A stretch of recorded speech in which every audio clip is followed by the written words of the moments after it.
Colleagues, I saw this as an opportunity this afternoon following the press conference that was held this morning by our Mayor, Byron Brown, and our District Attorney, Mr. Flynn. It seemed to me, in listening to that press conference, that if I then came with a subsequent press conference to allow you to hear what our plans are for McKinley High School, and as well as what we do every day to ensure that our children and our schools are safe.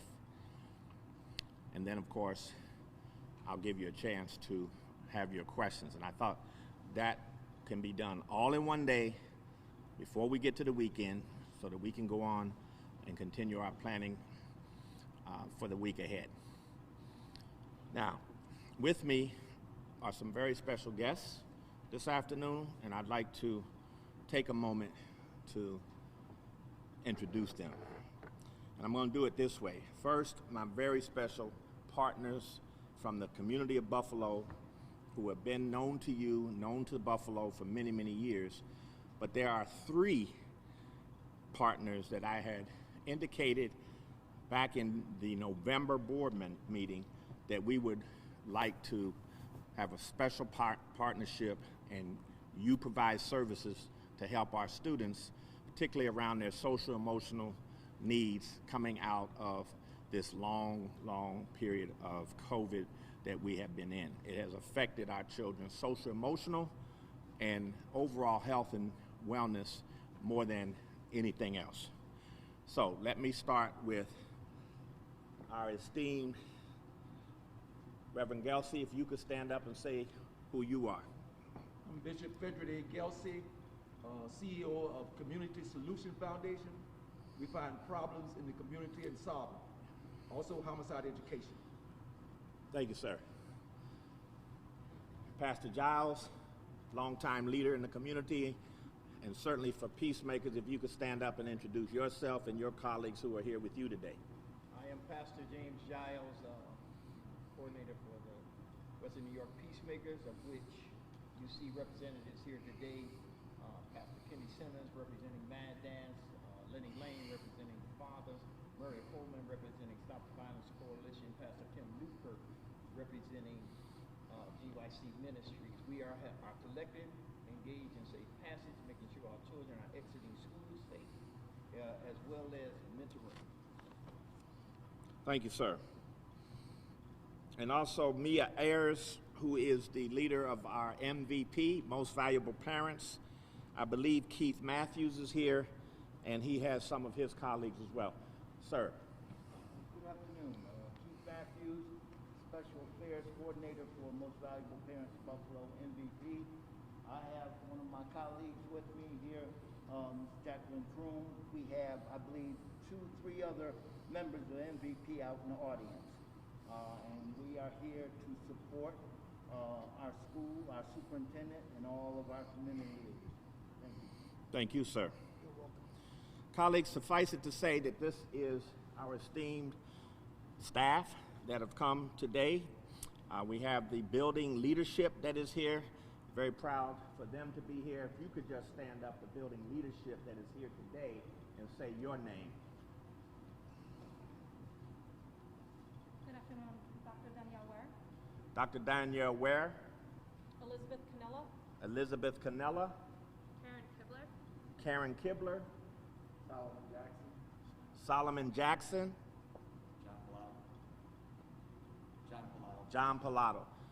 Thank you. This is the leadership of McKinley right now. And I'll introduce the new principal in just a moment, even though he's not here right now. The rest of our staff are the executive team, my cabinet in effect, and I won't introduce them right now.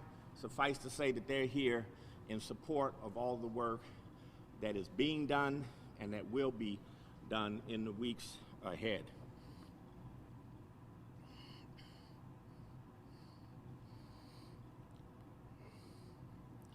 Colleagues, let me first say that there are understandable reasons why this moment creates so much anxiety and worry in all of us. That was a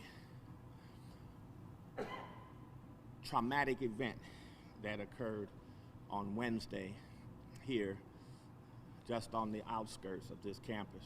It affected all of us. And so we in no way want to diminish the impact of that on our total school community, all of our school community. And so this morning, you heard from the mayor and you heard from the district attorney about the status of the investigation, about the imminent arrest of at least one suspect, and the fact that the investigation will continue until we have gotten the full understanding of what happened on that day. So I won't repeat or go over any of that. Those questions can remain with the district attorney and with the mayor. I want to thank the mayor and commend the mayor for his comments this morning. I think that they were spot on, particularly about the relationship, the partnership that we have, the outstanding service all year long that the Buffalo Police Department and all of his law enforcement colleagues have provided to the Buffalo Public Schools. This year has been phenomenal with the support, particularly of Lieutenant Craig and Chief Young. They're with us almost every day, helping to address and triage issues that may be occurring across the district on any given day. So thank you, Mayor Brown, for all that you said, but particularly in saying that this is not about a high school. This is not about the Buffalo Public Schools and anything to that nature. What it is about is how can we support children, students, families who are in crisis. And we do have anywhere from 2 to 3% of our students who are in crisis. 2 to 3%. So let's be clear. I have 31,000 students, rounded off, 31,000 students. There are 958 students in McKinley High School. 30 students this year have had level 4 or level 5 incident violations of our code of conduct. Most of those are simple assaults, fights is what that means. 30. And that means that's about 3% of the McKinley High School population. Of the 31,000 students across the district, there are 640, 650 students who have had level 4 or level 5 violations, representing 2% of our total student population. And so those are the students that we're wrapping around. Those are the students that these colleagues are going to help us support and strengthen and bolster our support. Pastor Giles and his team, for example, are going to be with us every day, before school, after school, supporting about 25 to 30 students in about 5 schools, some of our higher incident schools in the city. McKinley is one of those. But there's also iPrep, there's also MST, there's also Emerson and schools, one other school, and places around the city where our kids get on buses, both yellow buses and high school transportation, the NFTA. He's going to help support those students, focusing in on their needs, their growth and developmental needs, and how we can help put them back on a positive track. The MVP partnership will work with the families of those 25 to 30 students at each of these 5 schools and locations. So there's a knitted partnership that we think will add value and add benefit. We already have a lot of support, always have, in our staff, but it is great to know that we will have additional partners now going forward. And then, of course, Reverend Gelsey has been saying for a long, long time, colleagues, that what our young people listen to, what goes in their head through music and through social media, that is affecting not only their brains and their development, but it affects their behavior in a significant way. Too many of our youth, not all, but too many, are spending 12, 13 hours or more a day on the cell phone and through social media tools. He's going to help us disrupt that, help us give our young people a different way to listen, to learn, and to support one another. So I'm very pleased about that. The other thing that the mayor said this morning was that we have so many programs that are positive in our schools that help young people. So we want them in school. Kids come to school because of great teachers, and they come to school because of the activities that are going on in the school, and they come to school to see each other. That's why they come to school. And that's why they come to the great McKinley School. And let me tell you about the great McKinley School. The McKinley High School is one of our very best high schools. It's one of the best high schools in the region, and I would argue, for what it does as a career and technical focused school, one of the best high schools in the country. And that's a long-standing tradition here. The students are absolutely fabulous, energetic, smart, talented, and they're led every day by a very talented group of teachers, teacher assistants, food service workers, and of course the admin team. And I want you to know that. They win awards every year. They've won national awards often. They have a tremendous array, a wide array of programs in CTE that serve other communities than I've ever seen in a high school. And today, in recognition of the Black and Orange, there were many high schools, at least a half dozen, that wore orange and black today in solidarity with their colleagues here at McKinley High School. They did that on their own, colleagues.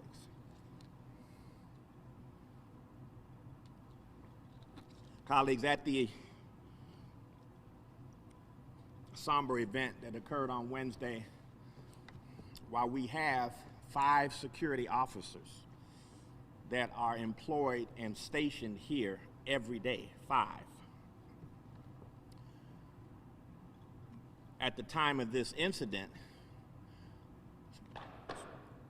it was about a half hour or more beyond dismissal.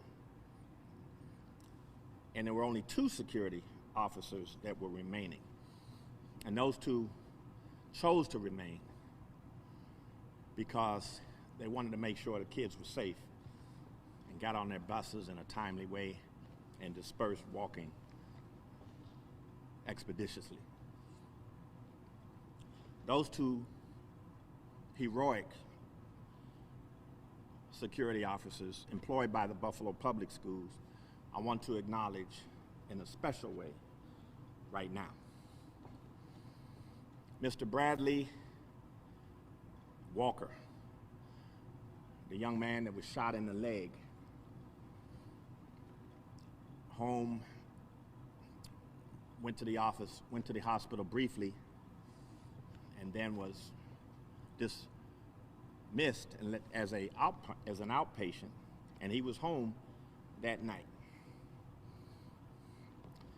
And thank God that he was not injured severely. The doctors that attended to him said it was somewhat miraculous the way that bullet went around his tibia or calf and out. But you know what the young man said when I called him? He cried that Mayor and I would call him different times, of course. And he was so grateful for the call. But more importantly, he said, Dr. Cash, I love the students of McKinley High School. I was there to protect them. I would never leave them until they were safe. And he said that I can't wait until I get back, get well enough to do so. I'm going to be right back to McKinley High School. I formed those kind of relationships with those kids. And I know they need me. And frankly, in these times, I need them. And that's what he told me.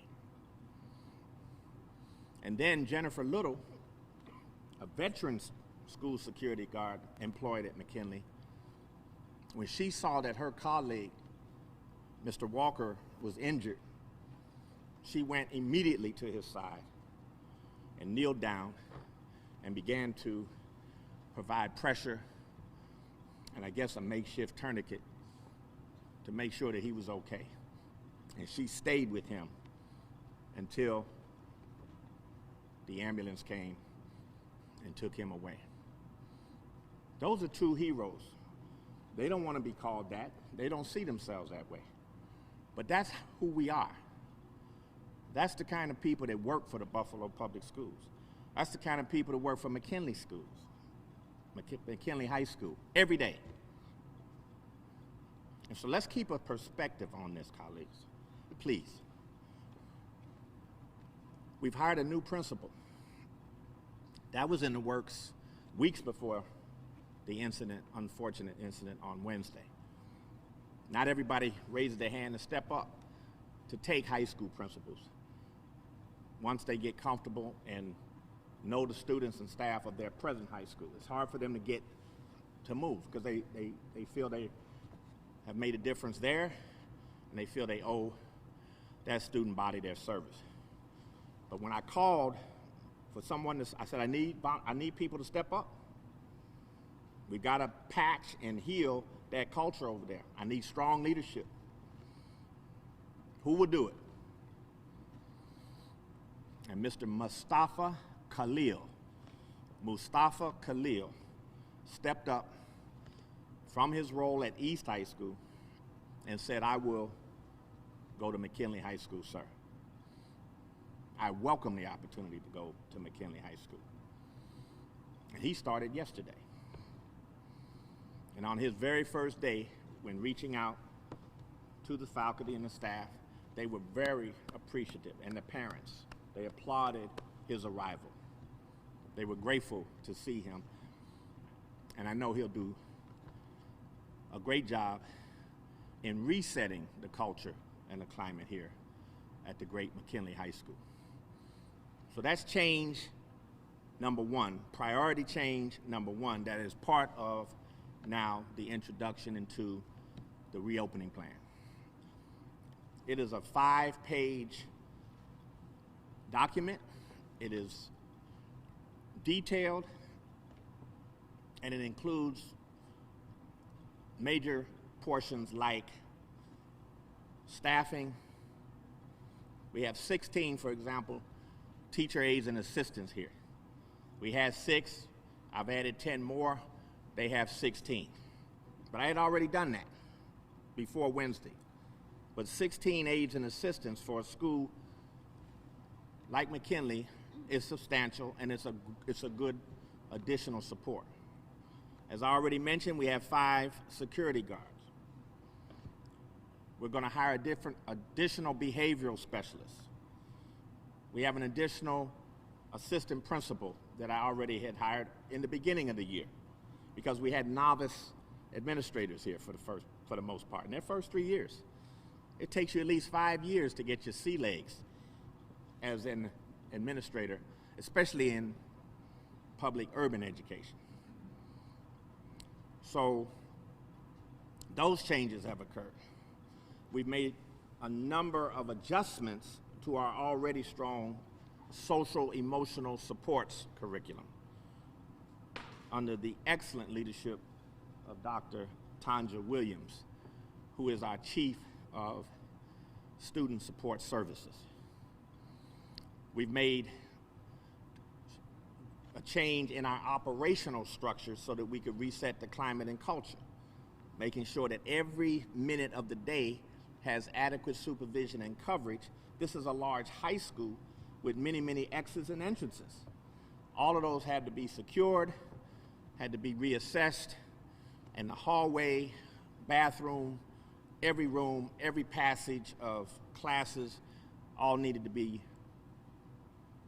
bolstered and made more robust in terms of the scheduling of what was going on there. We've done that.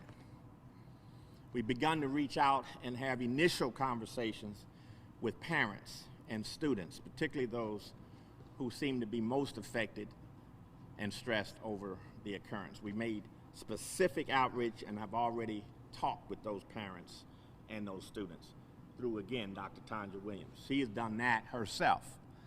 I put her doing that herself along with her team. We also have continued to strengthen and bolster and provide more training in the academic realm with the ability to shift in an agile manner between remote learning and in-person learning. And we feel we're going to need to be really, really fine-tuned on that over the next couple of weeks, because we will be possibly moving in between remote and in-person until we get back from the February 21st through the 28th break.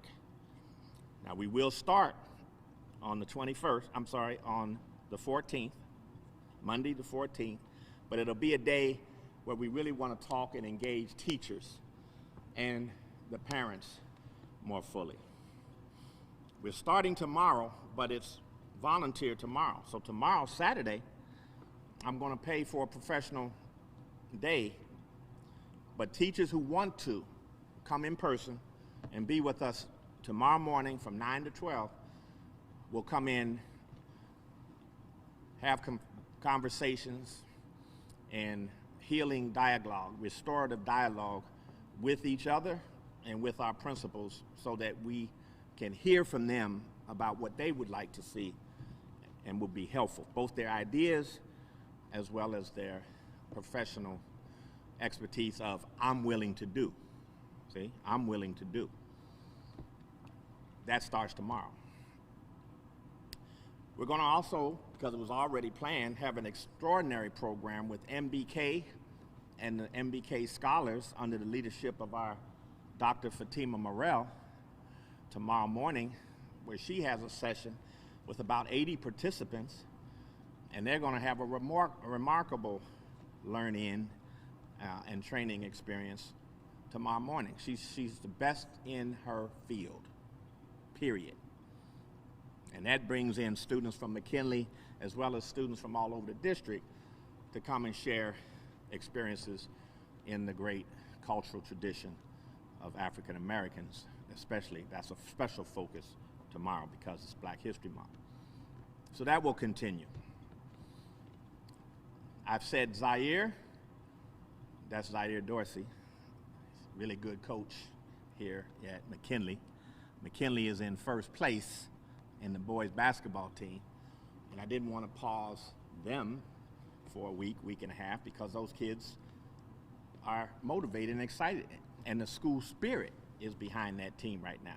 So I told them, you can come in and practice tomorrow from 4 until, because they're headed to the tournament, boys and girls. I said if the girls are headed as well, they come in and practice. Colleagues, the reason there were so many kids here on Wednesday is because we were having after-school programming. We had bands, we had music, we had academic enrichment. There's over 150 kids here on Wednesday. Nobody was milling around and looking to start anything. They were here because it was part of the academic day. And that's why they were staged over in the cafeteria until they could be released by the BPD. They were engaged in vital learning, enriching activities. Nobody's standing around trying to get in a fight. I'm going to be clear about that. Colleagues, this reopening plan is extraordinary. I've commended my team for what they have built so far. We will start on Monday. We will be working with teachers, aides and assistants, cafeteria workers, custodians, encore specialists. Everybody that is a staff member at this school will be engaged in the reset. That's exciting to me. And then the kids will be brought back probably on Tuesday, and they'll be brought back in phases. 9th grade, 10th grade, 11th grade, 12th grade, so that we can continue to assess who's who, what's what, and where our special trouble spots might be, so we can get immediately the assistance that they need and bring back the culture to what it always has been. Now, finally, colleagues, I just want to say that it's the greatest joy and pleasure of my life to serve the Buffalo Public Schools. It's a great city, it's a great staff, and you have a real treasure in your Buffalo Public Schools. What I won't deal with, because I'm old now, and I've been through 5 of these superintendents. And Buffalo, just a mid-sized town. It's not even a big town. They think they're a big town, but it's really not a big town. It's a big, small town. And what I've never seen is how folks take their most treasured institution. That's what you got here in Buffalo. You got the Buffalo Public Schools. That's your most treasured institution in this city. Period. And what I won't do is let anybody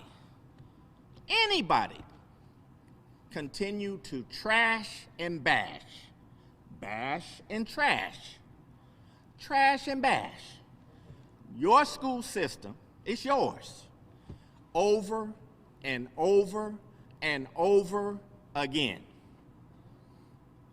Your city won't go anywhere.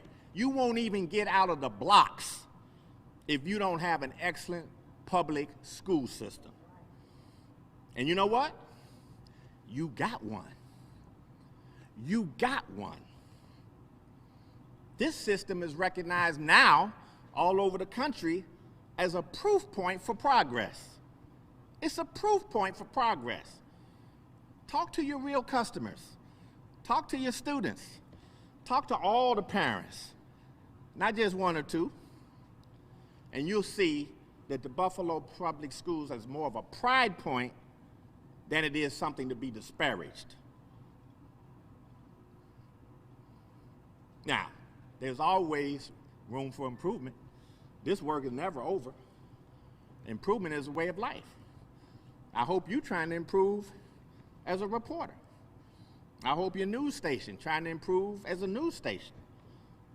It's a way of life, improvement. And so I will always push the envelope. But while we do that, we look at ourselves as a great city and a school system of excellence. And if you want it to be better, then you do better. You help be part of the solution. It's easy to talk from the cheap seats. It's easy from up there. Get into work. I'm talking to the community now. Get into work.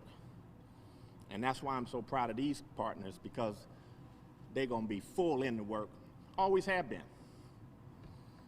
And we welcome community participation, feedback on how we can continue to be better. So thank you for listening. Thank you for your time. We are now open for questions. And if there's anything specific that I can't answer, my staff is here to help me out, as they always have been. Let's start. And I'm going to have Karan helpful, because I don't want everybody speaking at once. Let's raise your hand, let me know, and then we'll go and give you everybody a chance to go. So I heard you first. You get the first question. There are a lot of parents who on Wednesday said that after this incident, they're concerned they don't want to ever bring their kids back to school. Do you think that this is enough to say we're going to try and do this reset to really help get those fears and anxieties out of these parents' minds? I do. I absolutely do. Because we have 958 students enrolled here. We'll start to look at whether that enrollment and that attendance and all of that comes to fruition. But it's not what I'm hearing. What I'm hearing is they can't wait to get back. They want to be back. I know you can attest to that, right? And so that's what we're going to do. I don't see any of our schools that don't want to be at their school. They love their school. The tradition here is a great, great tradition. And this could happen anywhere. This is not a McKinley thing. This is something that could happen anywhere at any time. And it is all across the country. We're just fortunate. We're fortunate and blessed, knock on wood, because I worry about this every day, all day. I don't sleep well, worrying about my children. But it could happen anywhere. So no, the parents should feel safe to come to school. We're going to be reaching out and talking to you, and there's no better specialist than Dr. Williams to help those parents feel safe enough and have the tools they need to come back, and their children will be safe. So if you get those parents' names, tell them to reach out to you, you give them to us, and we'll make a special reach out to them. Thank you for your question. I saw somebody over here. Okay, you. Yes, ma'am. Did the student who was arrested leave during the school day and then come back afterward before when this incident happened? And if yes, how common is it for students to leave during the day? And is that a concern that they might be coming back with weapons? Yeah, I thank you for your question. I'll be honest, I don't have the answer to that. I don't know that I had that reported through the vehicles that report to me about all the incidents at level 4 and 5 that are happening. We would be calling that elopement, I think. That's like a level 3 breach, but did you hear? He did not leave during the day. He left at dismissal. Excuse me? After school, so he left at dismissal. She's saying he left at dismissal. I don't know the he, but to the question, because you must have heard about it, she's saying he left at dismissal, so it was not early in the day. Are students able to leave during the day? I'm not sure the question. I mean, we have... Not without a parent signing off. Yeah, not without a parent signing off. Okay?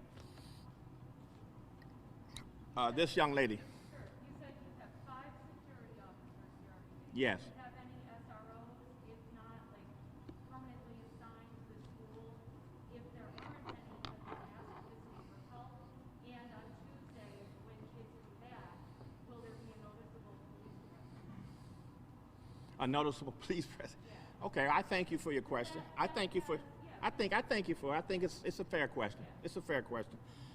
What you heard this morning from Mayor Brown is that if the school district asks for additional support, he will grant it.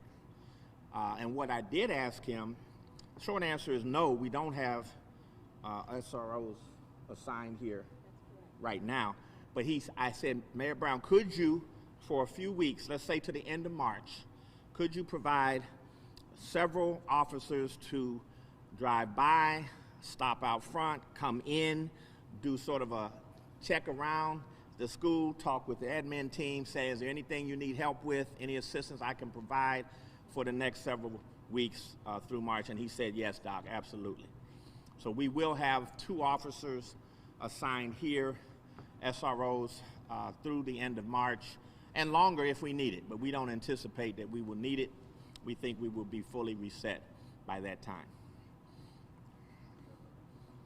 You had mentioned about the role of anti-violence groups and how they're going to be here to start the day. I wonder whether they're going to be here throughout the school day, will they be here at dismissal time, and will they be funded? Who will what? Will they be funded? Ah. Are you funding them, or is this? Is that you, Jeff? What's that? Is that you? Jeff, okay, I can't see you with the back. Thank you for that, Jeff, question. So, colleagues, you heard the question? My understanding, because it's fresh off the printing press, is that you will be here, you will have people assigned in these various schools all day. Yes, not only. But if you could come and speak to it, that would be great. Hey Jeff. We will have a contingent outside as individual students are entering school. That's part of the safe passage. We will also have a presence inside the school working with individuals that the administration says that, listen, can you talk to this individual, right? Or they deem that may be problematic. So we'll be inside all day doing that kind of thing. And then outside, at the end of school during dismissal, we will also have a presence outside. And they will be paid. Yes. Thank you. Yes, ma'am. Do you think there will be more protective measures in place, like metal detectors or something, to make sure these weapons aren't getting into your schools? And will that be implemented at all the schools? I think that's an excellent question. Thank you for that. We need more updated metal detectors. We have metal detectors, and we do have a program underway under the leadership of Fred Wagstaff that we randomly wand students all across the district every day, randomly, because it takes a long time, and we don't want students feeling like a few people. As I said, we only have 30 students that are sort of giving us a run for the money out of 900, almost 1,000 students. So we don't want all those students every day to feel like they have done something, you know, to be wanded and put through a metal detector. But we need the new technology, and so that is underway. We just today, I signed a rush order to expedite getting this new, I forget what it's called, but it's a new technology that allows you to put 500 people at a time in just a few minutes, metal detection. So we think that's state of the art. It's on its way. The other issue is walkie-talkies. We need to have updated and upgraded walkie-talkies. Ours are antiquated, and that will help staff, wherever they are in the building, be able to communicate quickly and immediately so that we can dispatch personnel wherever and whenever we need to. So those two technology upgrades dealing with safety is already underway, and I appreciate the question. Dr. Cash, Yeah. the DA said today there were 16 recent incidents in the school, 6 regarding fights, 20 in the proximity of recent parent-type lawsuits. Inside person in the community told me that this has been running to boil over for a very long time. Why? How long? Well, with all these incidents that have been going on, especially in just recently past month, why do we not have perhaps do some of this ahead of it? What's that? There's been 16 incidents, so why wasn't something done sooner? Yeah, as I said, 16 incidents across the board of incidents. I'm happy to share the data for you. We look at it, not that many. For a large high school, I think that's you, I remember you. That's not a lot. That is not.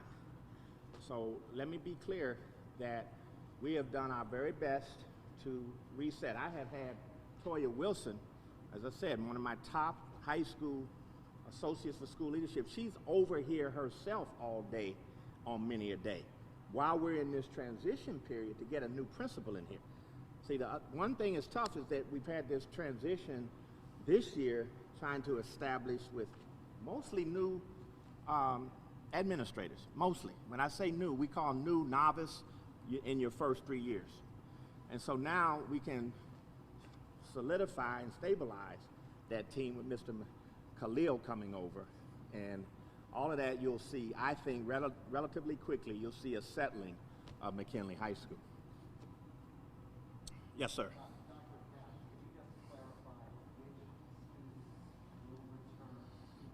Yeah, that's a fair question. We were just talking about this afternoon, so you want to help?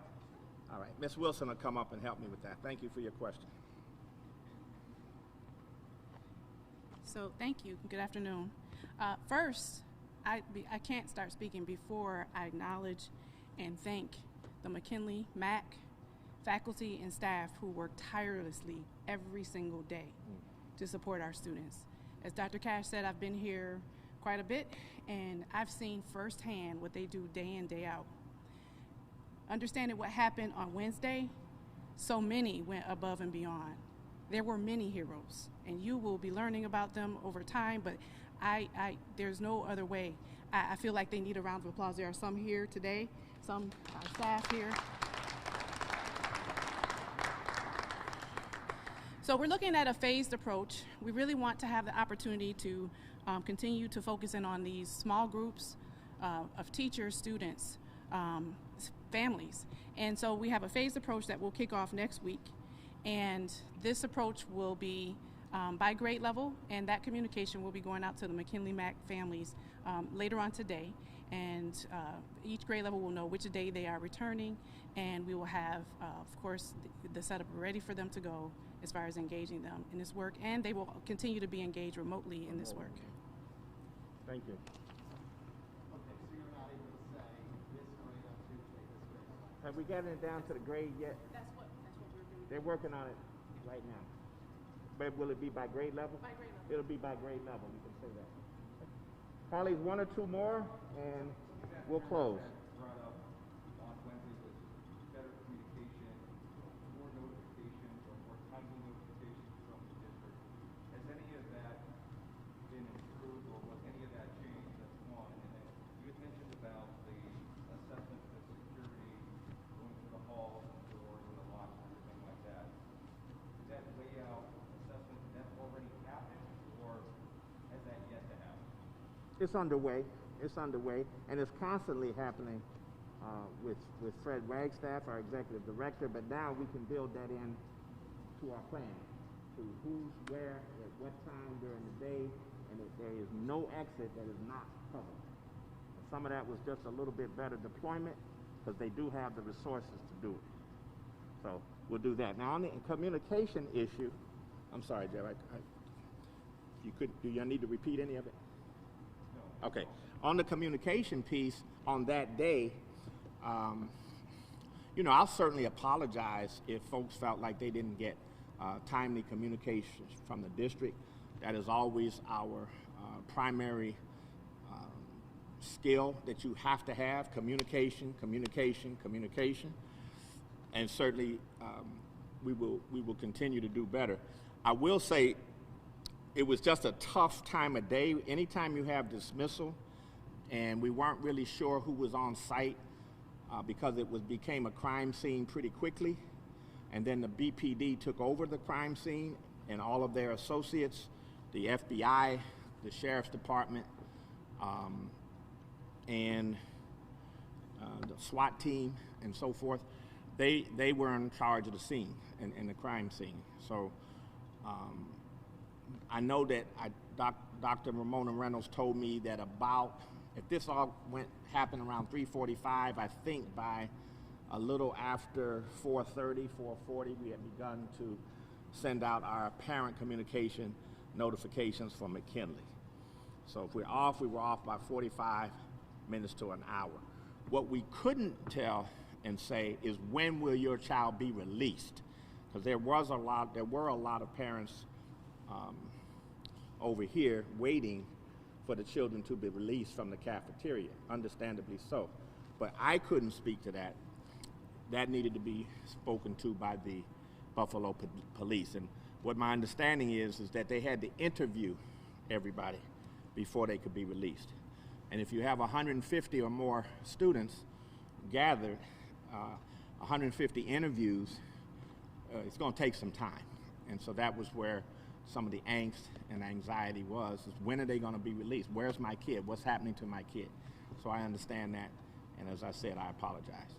Dr. Cash, some parents were saying that they were talking with their students, and, well, first let me ask, are the security guards, the 5 security guards, are they just there during the school day? And do they typically leave before dismissal? The way that it made, so the students that were there, did they just happen to stay? It's a good question.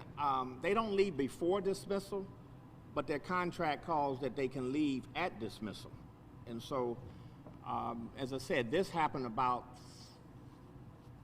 3:45, somewhere around there, and dismissal is about 3:18, 3:20, 3:25. So it wasn't that much difference, but They did not leave before dismissal. Some of the parents that I'm speaking with say that their students are concerned specifically about dismissal time. Is the role now of the community leaders that you're working with, are they going to be staying after dismissal just in case an incident like what we saw on Wednesday happens? Oh, I see what you're saying. Oh yeah, oh yeah. They'll be there for that. But keep in mind, colleagues, there's 12 buses, big buses, that are staged right out.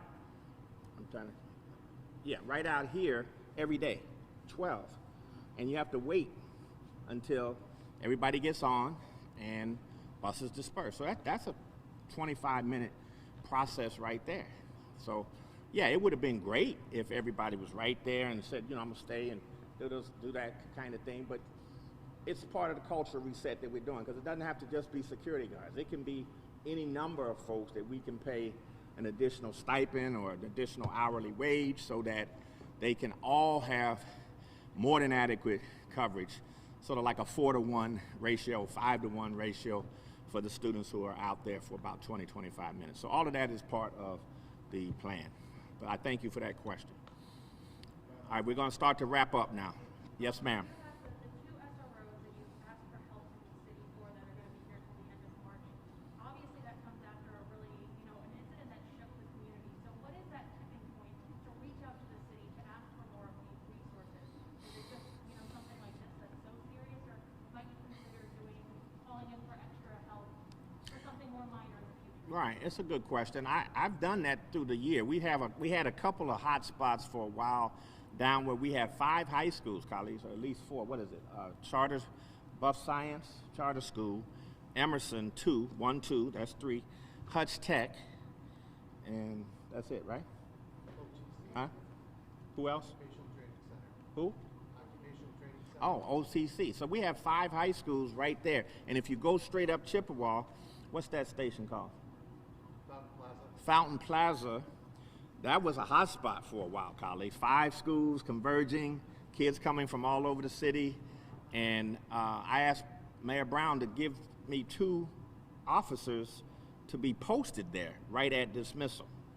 And he did that for quite some time.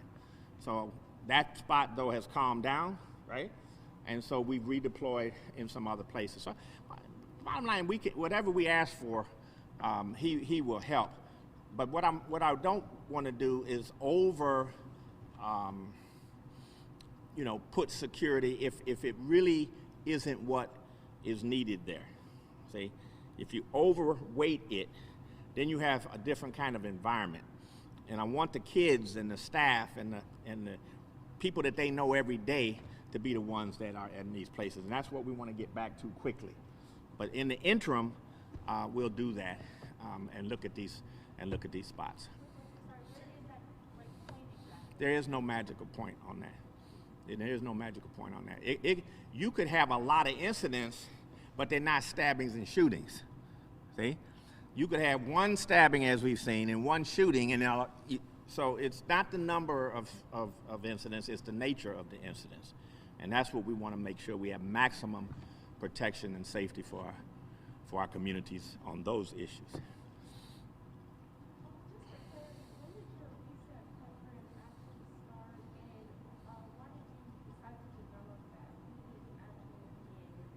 Yeah, we had actually begun that about a month ago because we just felt coming off of the December break, we had a lot of issues around COVID, Omicron. Remember, it was raging and very high number of incidents and cases. We were having staffing shortages. People were calling out sick, and we had a lot of different roles that make up a school. There's at least 11 or 12 roles and positions that make up a complex high school. And in each of those areas, we were having to have substitutes. Substitutes were short, didn't have enough. And so when you get your staff pared down to where it's almost at the bare minimum, I said we've got to get some additional thoughts into this. I got to get a plan, or we're going to be at a risky position. Not just because of students doing anything violent or like that we had on Wednesday, but because the academics then doesn't really become academics. That's more babysitting. You're just holding people because you don't have enough teachers and so forth. When we were close to that point, and of course what? Idle time, right? So we needed to reboot, and we started that. Then what we're really doing now is just building out that plan and making it even more robust. That's what we're doing right now. All right, colleagues, I appreciate you. I'm on my way, okay? Anytime. Thank you.